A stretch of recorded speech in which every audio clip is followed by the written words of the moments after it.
Junie B. Jones, Book 23, Shipwrecked, Chapter 8, Practicing. That weekend was the longest day of my life. I kept on wanting to get back to school so I could work on the play some more. That's how come on Monday morning I ran to my desk as fast as I could, only I couldn't even stay in my chair that good, 'cause I had excitement in my seat, that's why. Finally, the bell rang for school, and then wowie, wow, wow, Mr. Scary took us to the auditorium to practice on a real, actual stage. And that is a dream come true. My heart was thumping and pumping when I walked up the steps. Then all of us sat down on the stage floor, and Mr. Scary got us started. Boys and girls, we're going to begin with the very first scene, where Queen Isabella meets Columbus, he said. Lucille and Jose, will you come here, please? Jose and Lucille hurried to the front. Then Mr. Scary stood them on separate sides of the stage, and they walked toward each other until they met in the middle. They said their lines. Hello, sailor. My name is Richie Queen Isabella, said Lucille. Jose did a bow. Hola, Queen Isabella. My name is Cristobal Colon, he said. I would like to look for a new trade route to China. Can I please have some money to sail the ocean blue? Lucille pretended to think for a second. Then she fluffed her fluffy hair and she pulled fake money out of her purse. Okay, here's some money, she said, but please bring back the change. Mr. Scary quick raised his hand and hollered, Hold it!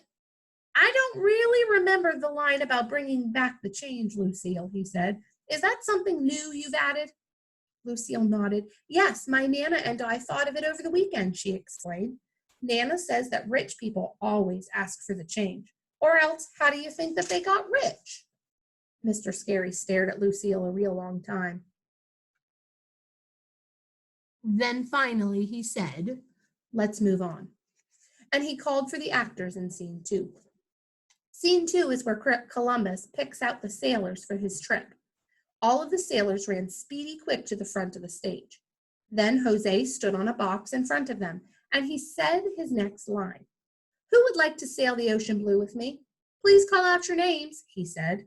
And so the sailors called out their names. And guess what? One was named Sinbad, and one was named Popeye, and another one was named Captain Hook. I clapped my hands very happy. This play is turning out better than I thought, I said. After that, it was time for the 3 ships. I quick grabbed Sheldon's hand, and I pulled him behind me to the front of the stage. And what do you know? I got there first, and Sheldon got there second, and May was last. I skipped all around her very springy, and I sang a happy ship song. It was to the tune of The Farmer in the Dell. The Pinta got here first, the Pinta got here first. Hi-ho, the dairy-o, the Pinta got here first. Mr. Scary made a mad face. Junie B., that's enough, he said. For the very last time, this is not a race. May stuck her nose in my face. Yeah, Junie Jones, this is not a race, she said. Not a race. Mr. Scary bent down between us. I'm talking to you too, May, he said. If you two can't get along, I'll find someone else to do your parts. Do you both understand? May kept looking at me. I understand. Do you understand, Junie Jones? Huh? Do you?